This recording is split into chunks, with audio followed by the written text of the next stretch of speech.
Now, let's talk about Dave, who's hands down my favorite UK rapper by far. I'm gonna admit it, I still haven't gotten that deep into the entire UK rap scene, but when I do, a video on that will definitely be made. But until then, while we wait, let's talk about Dave, who I found last year through one of his tracks called Hangman. This is a rapper who's very well respected in the UK scene. He's been doing very well for himself for some time now. He has a lot of good songs. Two of them we'll be talking about in this video, and let's start with the first one I found him through, which is of course Hangman. I see a lot of men let their jealousy creep in. What you eat with, the girls that you sleep with. This track is pretty much Dave using his voice as some kind of guidance for the younger generation in his city, which is London. As you could hear, we haven't even gotten 1 minute into the song and this is already very captivating. The introduction of the track serves as some kind of reality check, and instantly after you've gotten that far into the song, you're kind of already hooked because he's done what any great artist does, which is get you thinking. All I know is how to work, bruv. Start off as a worker and that's just how it works, bruv. I'm very amazed at how good Dave is at sparking so much emotion just with the use of his voice. One of my favorite things about the song is the very honest perspective he's giving, and as you could hear, it's coming from a place of wanting to share wisdom. And I don't know what I was thinking with the tweets about the searches, but when Harry got murdered,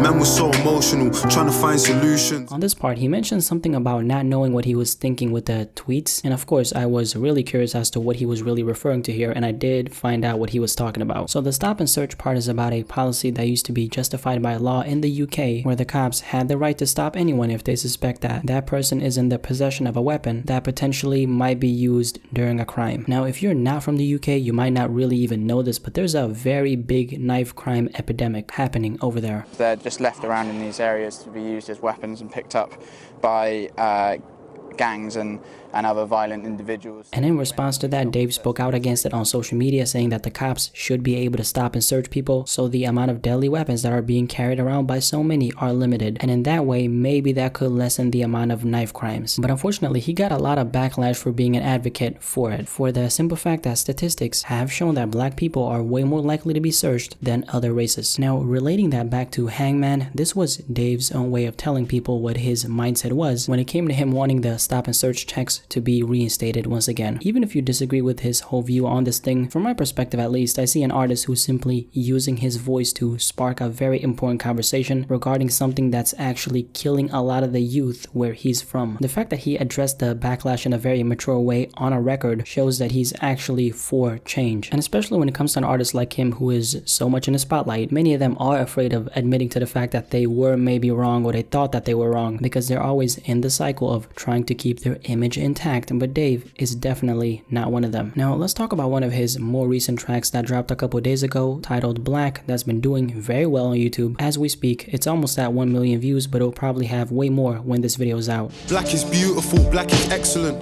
Black is pain, black is joy, black is evident. On this track, Dave is pretty much speaking for black people. He's talking about a lot of the racial injustices black people face. He's talking about the beauty in being black, and he's also talking about the experiences that comes with being black. Black is stepping in for your mother because your father's gone, and standing by your children when you haven't proven karma wrong. I don't know if this is an accurate description of Dave since I'm not from the UK, but could we maybe call him the Kendrick Lamar of the UK? We know that Kendrick is one of those artists who serves as a voice for the people, and that's actually the feeling I'm getting from Dave. I mean, the things that he's talking about on his records are all way bigger than him just as an individual, which is exactly why a lot of people respect Kendrick so much. And I also wanted to talk about his album that dropped the other day titled PSYCHODRAMA. I did check it out the same day it came out, and I'm definitely liking what I'm hearing. Overall, this is a very introspective project. I mean, even from the beginning on the intro, I got a very clear understanding of what the album was actually gonna be about. PSYCHODRAMA is pretty much in its entirety one long therapy session, and every single track on here tells a part of Dave's own story. For example, on the intro, Dave's therapist introduces him to the listener as a way to kind of make it clear from the get-go what the concept of the album is really about. After that little introduction, he starts off the album by kind of just venting. He's asking a lot of questions, which does make sense because this is serving as a therapy session for him after all. And then on the second track of the album titled Streatham, there's a lot of emphasis on where he's from, and I think he tells that story in a very clever and dope way. I grew up in Streatham, and teachers we're giving man tests. Same time man, then we're giving out testers. Dave is very charismatic on his records without trying too much because he's just himself. I read a YouTube comment somewhere talking about how he's an old man trapped in a young man's body, and I couldn't agree more with that. Keep in mind he's only 20 years old, which says a lot about how mature he really is for his age. So yeah, here we have my favorite UK rapper Dave, who's just talented on another level. I mean, this guy puts a lot, okay, a lot of rappers from the US to shame. Straight up, I'm not even gonna lie. And now to the question, what do you personally think about Dave? I know this is gonna be a lot of people's first impression of what UK rap sounds like, so it's gonna be interesting to see what everyone has to say. And by the way, I want to ask all my UK people out there, is Dave the anomaly when it comes to the UK rap scene, or are there rappers over there who are on the same level as him in terms of talent? I really want to know, since I do want to make another video on UK rap overall, and I'll be going off of what you tell me in the comment section below. So yeah, definitely let me know what you think about Dave, and let's have a discussion about him.